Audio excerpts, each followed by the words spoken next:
Hello and welcome to another episode of Ram Chat. I'm Mariana Mancuso.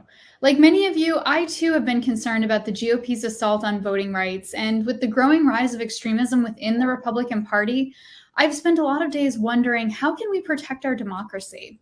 Fortunately, today's Ram Chat between co-founder of Renew America Movement Miles Taylor and former Maryland Lieutenant Governor and Republican National Committee Chairman Michael Steele will discuss all of this and more when it comes to ensuring the guardrails of our democracy remain intact. Without further ado, Miles, welcome to the show. Thanks, Mariana. Appreciate it. And I'm delighted to welcome our guest today. Very excited about this conversation. We will dive right in. And Chairman, Governor, Michael, I'm going to call you all those things because as we joked about in the green room, I never know which honorific to give you. So I'm going to give you all of them. It's all good. We're excited to have you. Look, I mean, I hate to have us kick off with such heavy stuff, but here we are in 2021, and we're talking about voting rights. We're talking about protecting the fundamental right to vote, which appears to be under siege nationwide. I mean, I think now we're at almost half of US states have overhauled their voting laws after the 2020 election, and many of them not in a good way, in a way that makes voting harder. So there's a whole range of bills, which we'll get to in a little bit on Capitol Hill to deal with this. But from a high level, how do you view the problem right now, and how do we end up in this place? Well, I think, well, first off, it's great to be with you, Miles, as always. I've been so proud and just incredibly impressed with what you and your partner, Evan McMullen, have been able to do to pull this movement together and to make it more than a movement, but make it something that has sound viability for a lot of Republicans around the country and independent voters as well, who are looking for a place to have the fullest expression of our democracy realized, and to push back on this counter narrative, which you've just addressed in your question about voting. It is such a sad state to see Republicans some 60, 70 years later now, standing in the schoolhouse doorstep, if you will, standing in the way of voting opportunities for Americans where we once were the champion of that very foundational right to access the ballot box, going back to not just, as Republicans like to know, we freed the slaves, okay?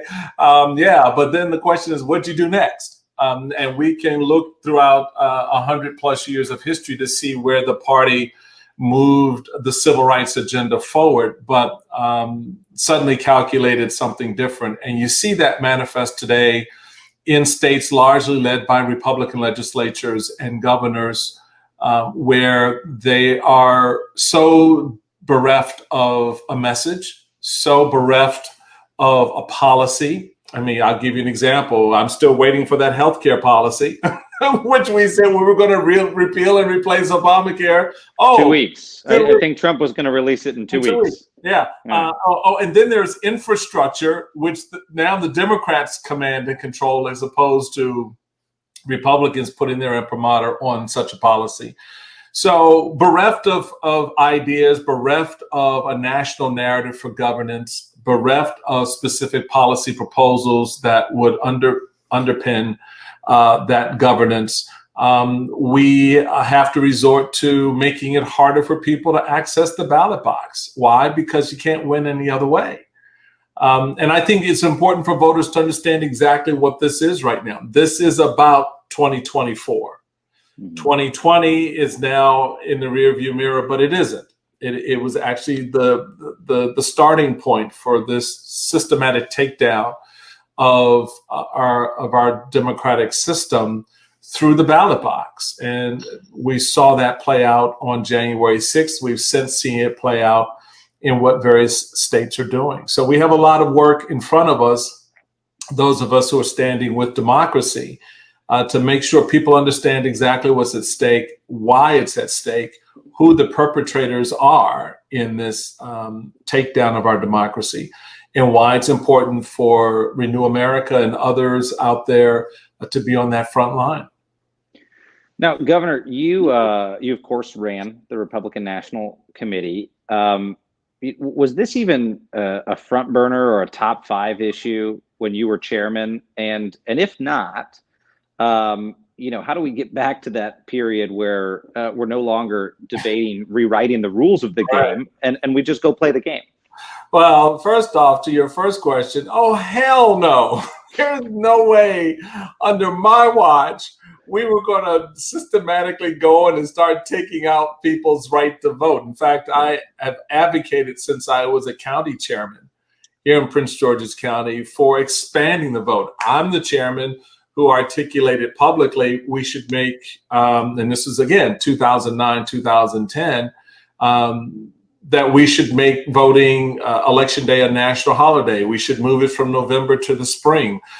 We should, if that doesn't work, let's then do it over a weekend. Let's give everybody an opportunity to vote. Let's invest. Maybe the federal government can create a partnership with the states to invest in sound, solid voting equipment in every jurisdiction around the nation. So I'm all about expanding the vote because I'm not afraid of what I believe in.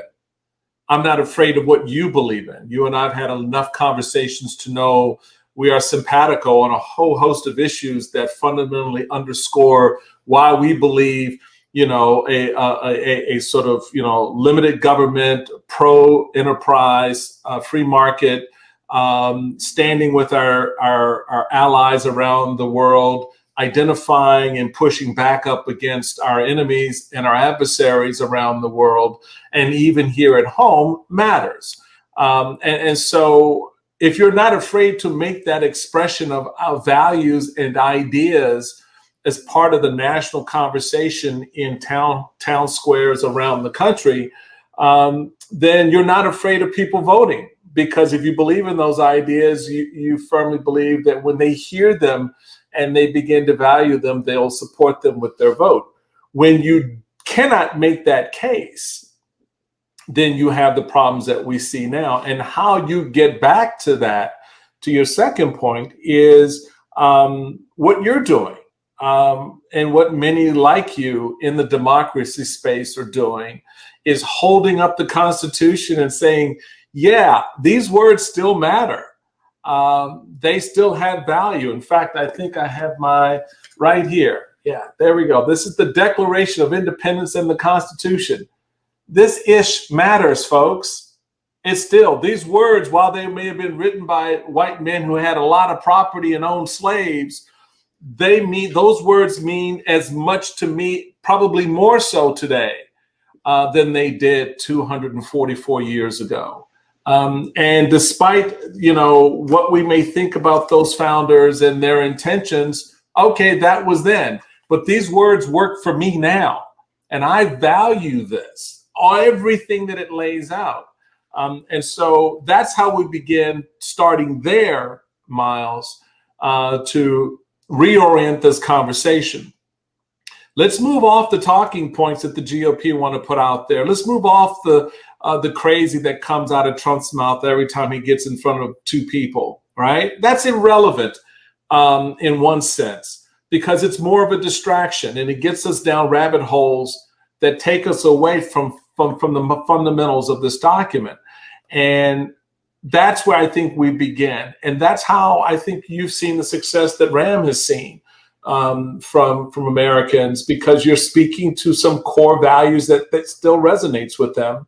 And does that manifest itself into a third political party movement? We'll see. But right now, it's animating the conversation in a way that I think really pushes up against the January 6th narrative, the big lie, and the ongoing efforts legislatively across the country by certain political actors to rewrite the very fundamentals of this document. Well, so that leads me, Michael, to a question about, the actual bills that are in front of Congress now on this, because, you and I are both lifelong Republicans, right, and I still consider myself a conservative, and I would like to see the people that I used to work with and for on Capitol Hill take up what I think is a fundamentally conservative issue, which is to protect this right to vote. For those watching, there are two really big bills in play. One's the Freedom to Vote Act, which has a whole range of measures, a common sense, middle of the road compromise bill between Democrats and some Republicans behind the scenes to really make it easier to register to vote. The things you were talking about, Chairman, easier to register to vote, protecting the integrity of the vote, standardizing voter ID, just kind of good government stuff that we conservatives would put into place. Then there's a second bill, the John Lewis Voting Rights Advancement Act, which would reinstitute something called the pre-clearance requirement to make sure that states historically who disenfranchised voters have to check with the Justice Department first before they rewrite the rules. Those seem to me to be pretty common sense bills that, maybe a decade ago would have had a whole lot of Republican support. Right now, there's almost no Republican support. How do you account for that? Well, I think, and I pulled up the bills while you were talking about them, because I think it's important. And there's a third one. There's the Protecting Our Democracy Act, which is another government reform bill. So we've come at the voting space from a number of angles. The essential one, sort of the granddaddy of them all, since renamed, is the Voting Rights Act, and has been renamed to the John Lewis Voting Rights Advancement Act. And I think that, for example, taking that, if I were writing that bill, I would require pre-clearance of every state in the union. Everybody. You don't just to get the willy-nilly, because, this presumption that, this is a problem, with certain states coming out of the Jim Crow South. We've seen this issue now rise in places like, Ohio and elsewhere. It's not just something that, just because it's a blue state, for example, that there are no pre-clearance questions there. I think in order to begin to address some of the narratives and sometimes legitimate concerns from conservatives about this, then we look at this holistically. And we look at every state. We're all in the same fight for the rights under our Constitution as they are applied, and that doesn't give allowance or opportunity for one state to be free of some type of scrutiny versus what other states are. So I think the more you level the playing field, the greater the opportunity to lessen the noise around the activity. But the fact of the matter remains that because we have to do these other things, speaks to the reality that we're now confronting in many states. Some 40 plus states that have found a way to rewrite the rules. Now, some argument can be made, Miles, that okay, COVID changed the game. We made these adjustments during the COVID period where boards of elections no longer would require you to make a request for an absentee ballot. They would automatically send you the document to make that request. And some on the right have, had their hair on fire. Oh my God, that's cheating. Well, it's not giving you a ballot. It's just saying, here, if you want to make the request for the ballot, you still have to meet these other requirements and standards, et cetera. But here's the paperwork to do that. So I'm not put out by stuff like that, and neither should anyone else be, because no one's mailing you a ballot without your request. No one's sending you a ballot without required information beforehand. So I think part of this narrative now, which is where the work you're doing is so important, is to clear out the noise and the clutter. Let's say what it is, not get caught in the trap of what it isn't. And I think that when you're looking at the Freedom to Vote Act, everybody at this point, the ID question is just a canard, right? Look, folks, I don't care. The staunchest conservative in the universe, if he goes to the bank 10 minutes from now to cash a check, he ain't cashing that check, even if he's got $1 million in his bank account without an identification, a driver's license, government issued identification. So this notion by some conservatives that somehow requiring identification to vote is somehow is corruptive of the system is just bull. There are measures and means by which we can address that. The states and the feds need to stop playing politics here, get their act together, and have issue to everyone. If you want us to have an ID, If it's not going to require my driver's license, if it's going to require something else, then put that up there. All right, then pay for it. If you want me to have it, then pay for it.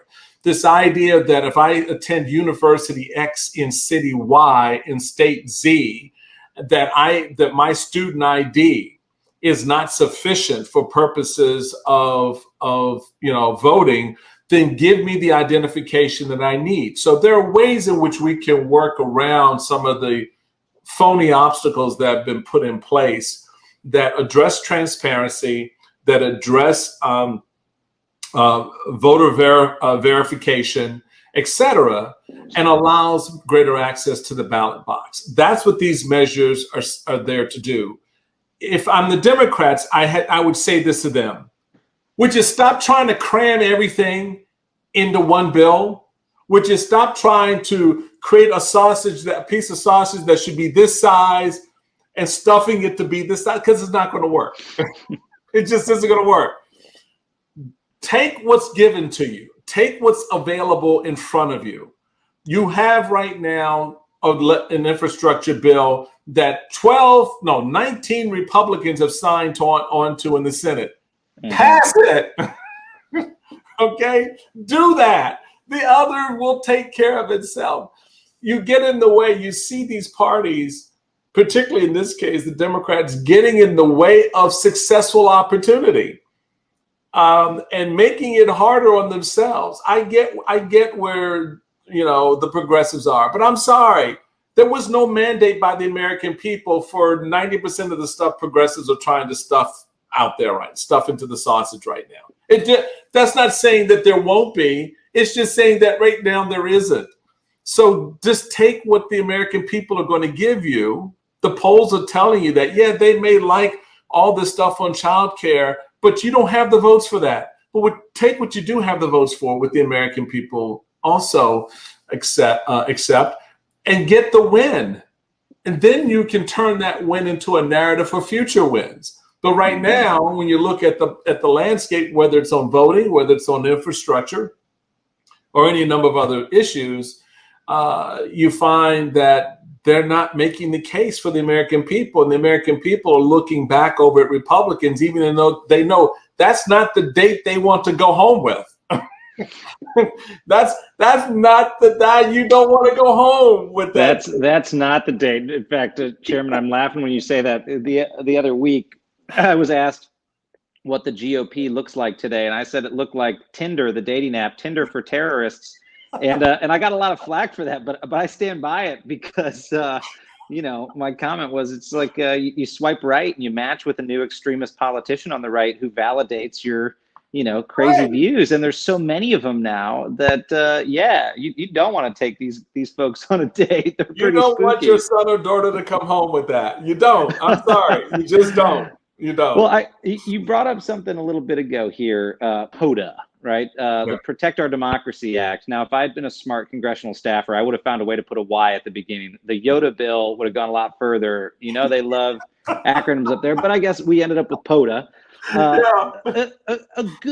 Another good common sense bill that I think is really interesting. This is the type of legislation that also a decade ago, you could have easily had, Paul Ryan and John Boehner introducing a bill like this to curtail executive overreach. I mean, we spent the whole Obama administration talking about, they were using executive orders too much and they were wielding the powers of the presidency in a way that was maybe, far too forward. And so you could have seen conservatives introduce a bill like this, because let's be clear, executive overreach goes back to George Bush, 43, 9/11, post 9/11.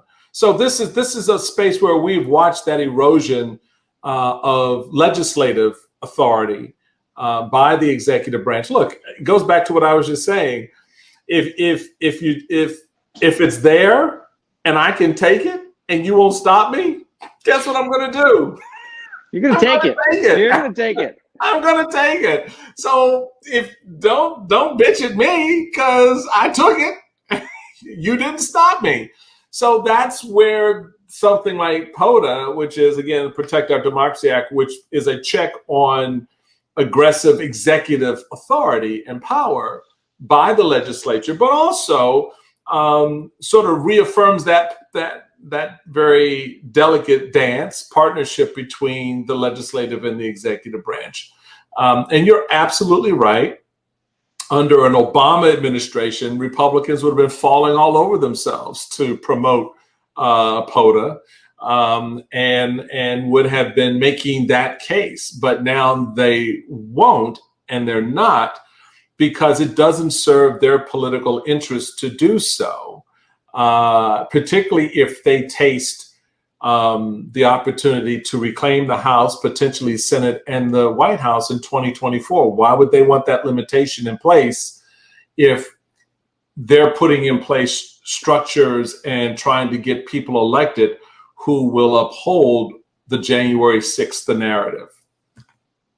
Well, so then that leads me to a question, Governor, and that is, we've got several other advisors to Renew America that are shortly going to be putting out an opinion piece, all former Republican members of Congress urging their fellow Republicans to support these common sense bills. So former Congressman Reed Ribble, Jim Colby, Charles DeJew, and Claudine Schneider. They're going to come out there and say, former colleagues, you should support this legislation, especially because we've got a Democratic president. And like you noted, during the past Democratic administration, Obama, we would have happily put something like this into law. So how do we get those Republicans on board with these types of measures? And do you think it's even possible before the midterms in 2024?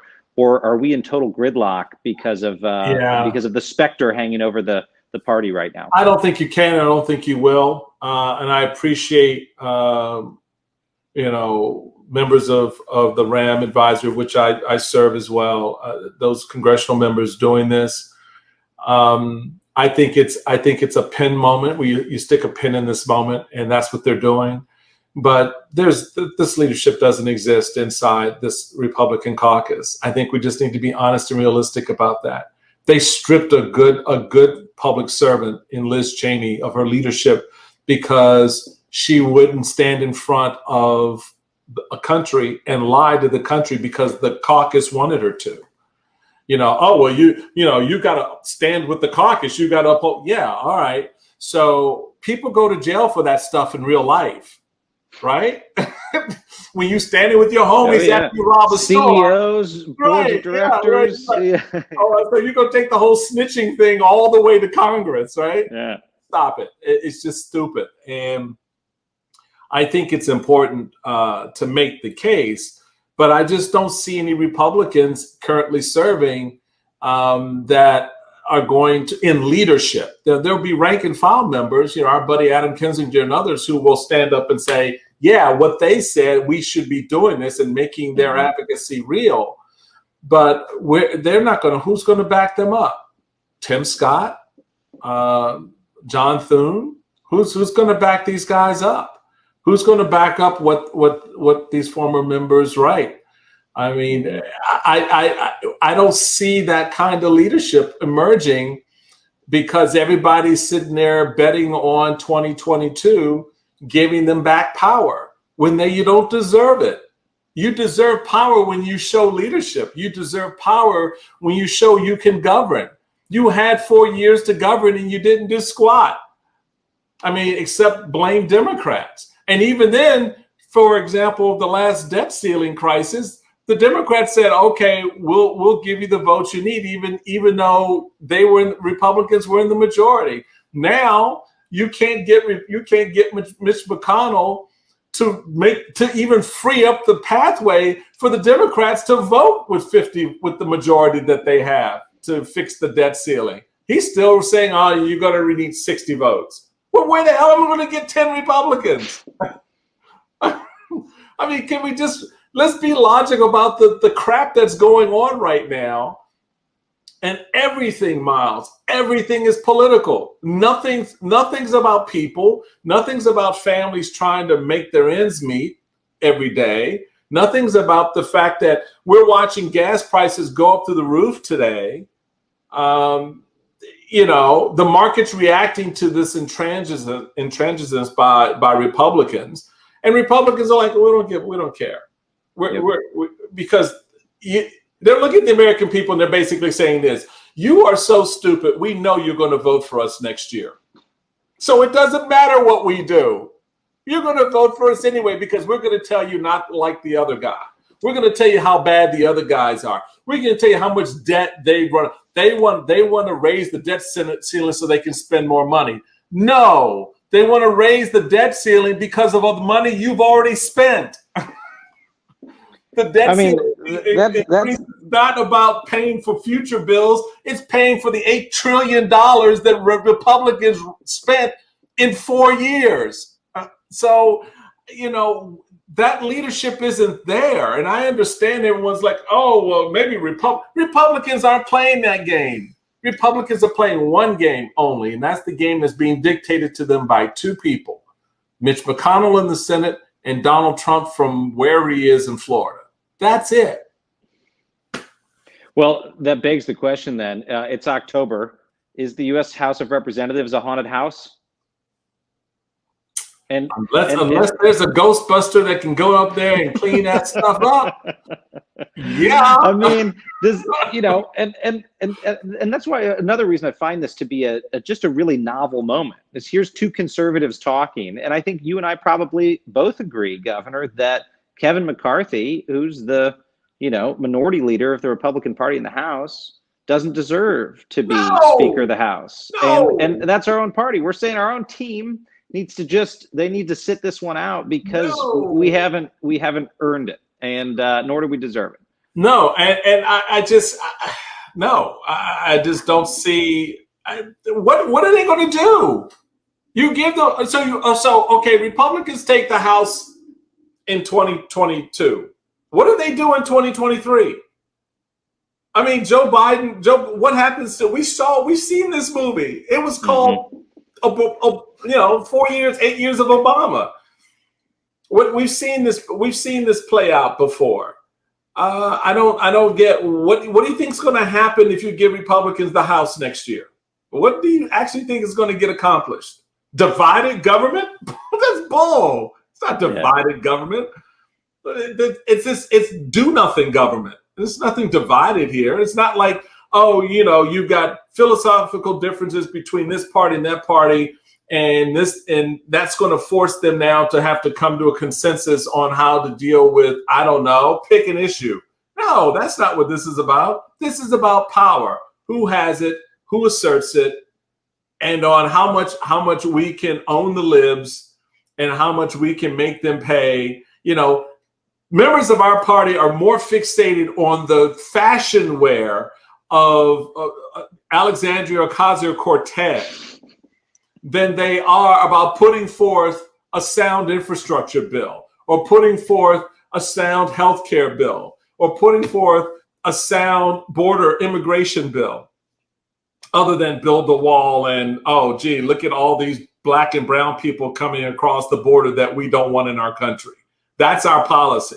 So I don't know what people have to ask themselves. What do you think is going to happen? Let's say, God forbid, there's a vacancy on the Supreme Court. One of the liberal justices retires or God intervenes in some way. What do you think happens there? And Lord knows what happens if one of the conservative justices, for God forbid, has to step down. And Joe Biden gets to put on his choice to take a conservative seat. What the hell do you think will happen? Come on, y'all need to wake up because y'all not even playing a good game of chess right now, up against what the Republicans are doing. And I don't know. I just get beside myself because you see it, Miles. You're sitting there and you're like, wow, no one can really see this? Where do you think this goes? Well, and I'd be remiss if I didn't go to the big boogeyman here. I mean, you talk about finding a Ghostbuster. Well, then the Stay Puft Marshmallow Man has got orange hair. And my question for you is, look, a lot of people thought in 2020 that was it. Donald Trump got beat. It clearly wasn't it. He's still in the game. As recently as days ago, Chairman, he signaled that he'll be running in 2024. There was a news report that his advisors had to talk him out of announcing in August because it was 3 years too early or whatever it was. So, if he continues to be the specter hanging over all of this, how do we really defeat Trumpism and just move on to something better? You're not. No, you just, it's not a question of, it's a number of things that I think that people have to gear up the will to engage in. A lot of people, to your first point, thought, oh, okay, wow, okay, Donald Trump got unelected. All right, and what happened? What happened after that? Did the election just quietly end? Did it just go away? Did we have a smooth transfer of power? No. He told us back in May of 2020, oh, if I don't win this election, it's rigged. He told you what he was going to do. So one thing I keep telling people about Donald Trump, he can't help himself. A man who has an ego and is so full of himself to the degree that he is, he can't keep it contained. You just made the point. His advisors are like, no, don't make any announcement now, because he actually believes the momentum is with him. Mm-hmm. That the American people, so he's getting cockier and cocky, and there's nothing worse than someone who's a megalomaniac who gets even more megalomaniacal. All right? 10 times faster. There you go. Not happening. Not happening. But you get the point. So the reality of it is, we're in it, people. And this is the difference maker. Pick a page, read it. Right? That's the difference maker. Because that's how you push back against this. We are on a very treacherous slope. Look, does Donald Trump run again in 2024? My bet still is no. And there are a lot of reasons why I say that. But what Donald Trump will do between now and when he finally says, no, I'm not doing this, is that he will so screw up the system and so twist it into knots, and so getting people believe he is, and they're going to fire up all these passions to draw these people out and raise all this money for him. Donald Trump ain't writing a check to nobody else's campaign. All these people he's out here endorsing, asking how much money has Donald Trump sent them over the $250+ million he's got sitting in his PAC. How much have they received? Mm-hmm. And what's he doing to help them besides saying, hey, I'm endorsing you, right? So that's one piece. The other piece is, as long as he can churn that water, it's going to bring in cash. It's going to keep his name. Look, he doesn't need Twitter anymore. We're sitting here talking about him. Mm-hmm. What does he need Twitter for? We have effectively become his Twitter feed, in that, we're going to talk about, when I keep telling folks at MSNBC where I work, stop it. It's not worth it, because you're playing his game. Mm-hmm. He left, and what did he tell us when he leave? Oh, you guys want me too much. You're not going to stop talking about me. He's right. So he's figured out and knows how this plays itself. And he will continue to try to manipulate it to his own end, which makes it hard. It goes back to what we were saying before. It will require individuals inside the GOP saying, you know what? I can't handle this high anymore. This party was supposed to have only been a weekend. We're now into 4 months. I can't, it literally is like going to a party on a Friday night and waking up the following weekend, you're still there partying. And you're like, I gotta go to work. America's worst hangover in history. Just the most horrible hangover. So what do we, when Renew America releases our watch list this month, we're going to lay out the House candidates that we consider renewers, right, including good Republicans that we want to protect and good moderate Democrats. Is that the way to turn the ship in this fight, is electorally? I mean, people like Trump only speak one language, winners and losers. Is it going to mean, there's a lot of pro-democracy groups out there, a lot of activity, but really is it going to come down to kicking the bad ones out of office and protecting the good ones? And if so, what's your prognosis there? Yeah, I think that's a very good point. It is about winners and losers, and you've got to create some winners. You've got to create winners from those who are presumed to be losers under Trump. In other words, people that he will go after, that he's going to endorse their opposition. The party is going to censor those individual members, regardless of the office they're in. Need to be protected, need to be supported for sure. So protecting assets you have. Part of the price, though, that should come with that is, well, we're not just protecting you just to go along to get along. We're protecting you because we need you to step into your leadership. We're protecting you because we need your voice to be more than, right? We need more than that. We need you to stand in front of a bank of microphones and speak very loudly and clearly about why this democracy moment matters and what you're willing to sacrifice for it.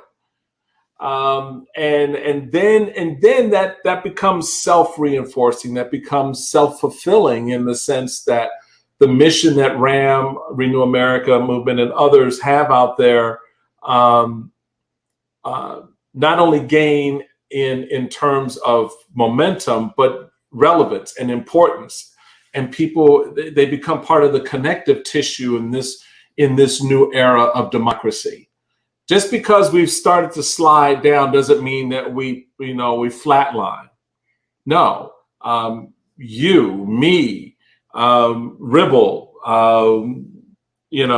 Cheney, we're defibrillators, right? We are. We are individual defibrillators on both the country and the party.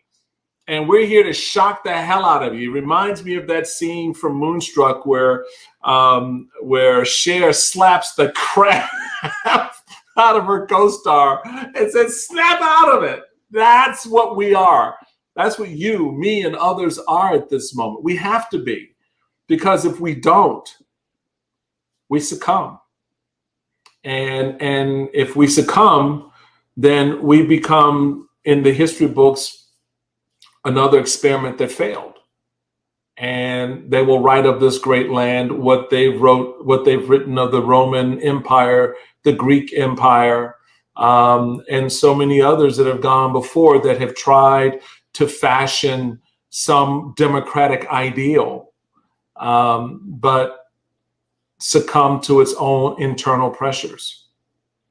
Well, then a final question for you, Chairman, and that would be, what cause for hope do we have in this fight and in this struggle? You've been on the front lines. You've been incredibly courageous as a former leader of the party and a former lieutenant governor to be out there so publicly saying we need to get our shit together. The GOP needs to get its shit together, and that disaffected voters should join into that fight. What cause is there for optimism in the struggle in the long run based on what you've seen on the front lines? Okay, so I'm going to give you, I've got two things for you to answer that. Our Declaration of Independence starts with these words: when in the course of human events it becomes necessary for one people to dissolve the political bands which have connected them with another, and to assume among the powers of the earth the separate and equal station to which the laws of nature and of nature's God entitle them, a decent respect to the opinions of mankind requires that they should declare the causes which impel them to the separation. We need to separate ourselves from what we see happening right now. We need to declare ourselves in the course of these human events to be free of fascism, white nationalism, and the kind of fake populism, the dangerous populism that has so poisoned the economy of our politics. The next come from the Constitution itself, and these for me are the three most powerful words of all the documents written: we the people. Because that's the essence of it. We the people declare ourselves free of this, that this does not represent the better angels of this great nation. We have our flaws. We're not discounting that. We have our challenges. We know our history has been tarnished with the original sin of slavery and the ongoing repression of segregation and the maltreatment of others. We know that, but we've always strived to overcome. That's why that Negro spiritual, "we shall overcome someday," is so important, not just in the 1960s moment, but in that initial moment when we declared our independence. That's essentially what we were saying. We shall overcome the chains and the things that bind us to King George. We shall overcome the things that bind us at this moment to Donald Trump and Trumpism. And so that's where my host rests. It rests in we the people, recognizing that in order for us to form that more perfect union, we're going to have to do some things. We're going to have to engage in a way that we haven't before.